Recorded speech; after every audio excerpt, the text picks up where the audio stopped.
Pinagpapatulan ni Donald Nojas, dating anchorman at program director ng AM radio station ng RGMA Network sa Bacolod, ang buwelta ng GMA na dismayado lang siya sa pagkakatanggal sa kanya. Kaya siya ngayon nagsasalita sa umano'y pagmamanipula ng ratings ng GMA. Nanindigan si Donald na hindi lang sa TV nagkakadayaan ng ratings kundi sa radyo rin. We have a special budget for that to buy out certain surveyors. Basta ma-identify lang namin at ma-justify namin yung gastos sa survey. Gawin lahat anong klaseng manipulation basta kakayanin ng budget or even beyond our budget, basta ma-justify lang namin na aangat yung rating ng Super Radio, we will be supported by the network. Iginit niyang ang management umano ng RGMA ang utak ng special operations para sa manipulasyon ng ratings. Hinamon niya silang magpa-lie detector test para magkaalaman na kung sino ang nagsasabi ng totoo. Alam talaga ni dahil katulad sa akin, I was receiving orders from our Vice President. Bukod kay Donald, nagsalita na rin ang dati niyang boss at station manager ng Super Radio Bacolod na si Fred Alejaga. Diretsahang kinumpirma ni Fred ang mga pahayag ng kanyang dating bisor. August 2004, nagsimula sa RGMA si Fred pero nagretiro rin noong 2007. Sabi niya, top secret umano ng RGMA ang dirty tricks para sa pagdodoktor ng ratings. Compartmentalize eh. Hindi dapat isasabi sa lower kasi top secret itong ginagawa ito. Top secret yun. Hindi pwede na isabihin mo sa mga lower echelon. Baka mag-leak. You must be careful na hindi kayo mahuli. Hanapin nyo yung headquarters.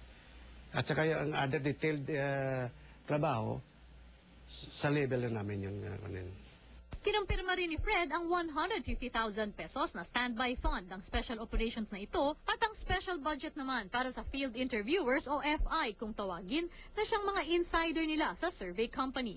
Inamin din ni Alejaga maging ang pagkakarecruit nila noon sa testigo ng ABS-CBN na si Toto Aligin sa umano'y manipulasyon ng TV ratings sa Bacolod.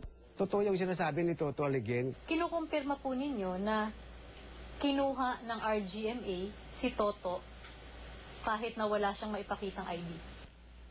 Hindi naman sila regular employee, hindi naman dapat na may ID sila. Yung mga regular employee lang binibigyan ng ID.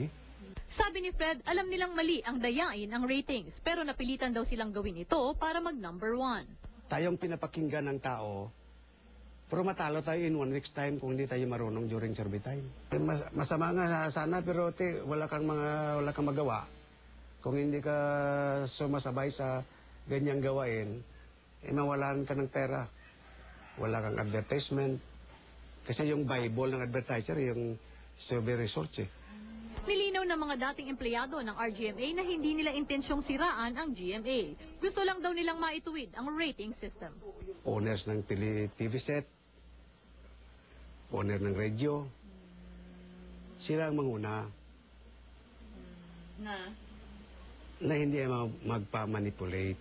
Itong nangyari, this is a blessing in disguise na makoreksyon na itong result na hindi manipulated.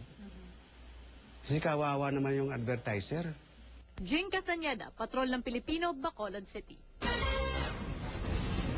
Sa panig naman po ng GMA Network ay hindi po nila direktang sinagot ang mga pahayag ng dating station manager ng Super Radio Bacolod na si Fred Alejaga. Kaugnay sa manipulasyon sa radio at TV ratings sa pahayag na inilabas ni RGMA President Mike Enriquez, ginit niyang patuloy ang pagsagawa ng lehitimo at hayagang promotional activities ng mga istasyon ng RGMA at ilan po sa mga promotional activities na ito ay sinagawa katuwang daw ang ilan sa mga prestigyosong advertisers at advertising agency sa bansa.